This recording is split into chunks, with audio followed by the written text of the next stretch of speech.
Hello, everyone. I hope you're having a great week and enjoying Mere Christianity just like I am.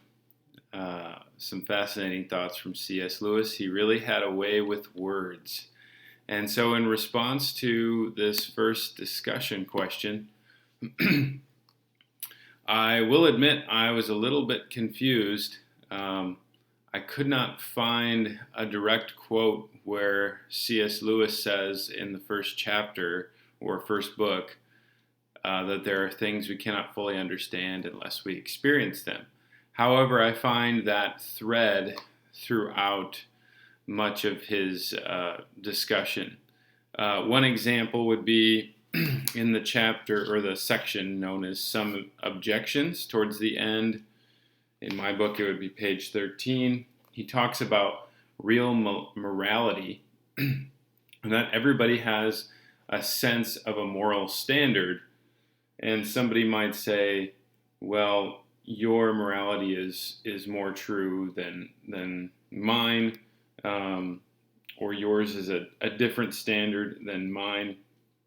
But everybody, even if their standards differ slightly, they all have a major foundation for those standards that most people don't understand where it comes from, and that's where it comes from God. So talking about experiencing things, he says, if your moral ideas can be truer and those of the Nazis less true, there must be something, some real morality for them to be true about.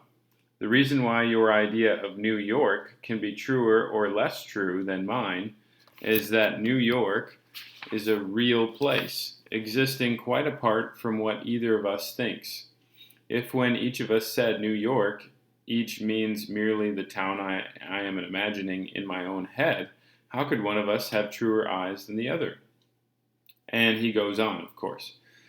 But the sub point here is that since New York is a real place, but the way we know it's a real place is that we've experienced that place. And that truth is made more true for those who have actually experienced it than for those who just try to imagine it in their head, even based off of the description of others. But the description from other people comes from personal experience. So I would agree that we know things and know things better through experience. And C.S. Lewis uses this approach throughout these books, as I've been noticing. He uses common illustrations to prove a point, to make sure that his reader understands. Some examples would be the use of a table, or on page 12, learning from parents, talking about children. Let's see, clothes people wear. He talks on page 11 about different impulses that people feel. Everybody has the impulse of sexual desire or a fighting instinct. He relates with people on that level because they have experienced those things. He talks about waking up and sleeping, mother love, instinct for food, being worried, tired, or hungry. Things that every human experiences so that they know they exist in reality. Nobody questions those things. And using these things, he draws our minds, the reader's minds, back to the ultimate reality from which everything comes.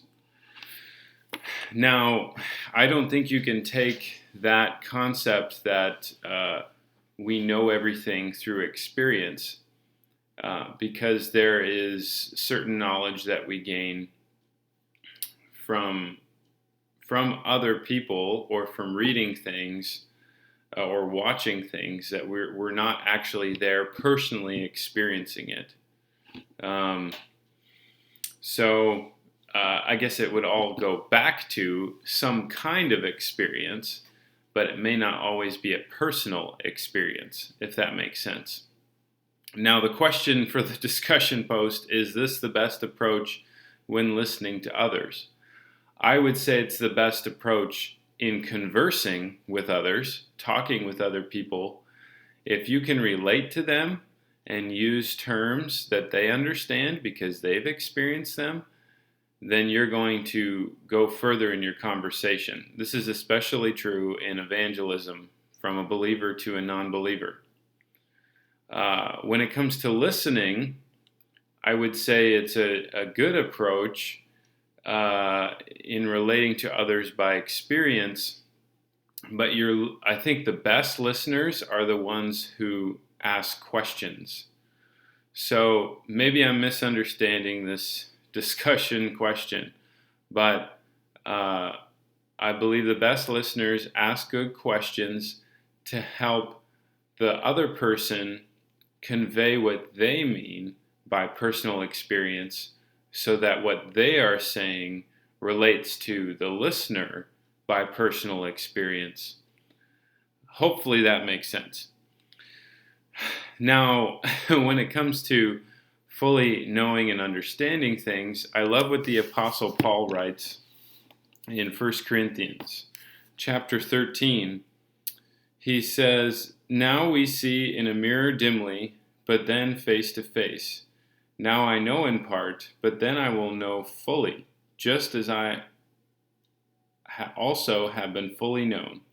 But now faith, hope, love abide, these three, but the greatest of these is love." And the reason why love is greater than faith and hope is because love endures forever. Faith is believing without seeing. Hope is looking forward to something you do not see. When you die as a believer and come face to face with Jesus Christ, come face to face with your Lord and your God, then faith and hope vanish, because those things that you do know and that you do believe and that you do trust become fully known. You fully understand them once you experience them for yourself in heaven. So we see in a mirror dimly now, and so I would say there are some things we cannot truly fully understand, but still know, even in this lifetime, without really experiencing them for sure.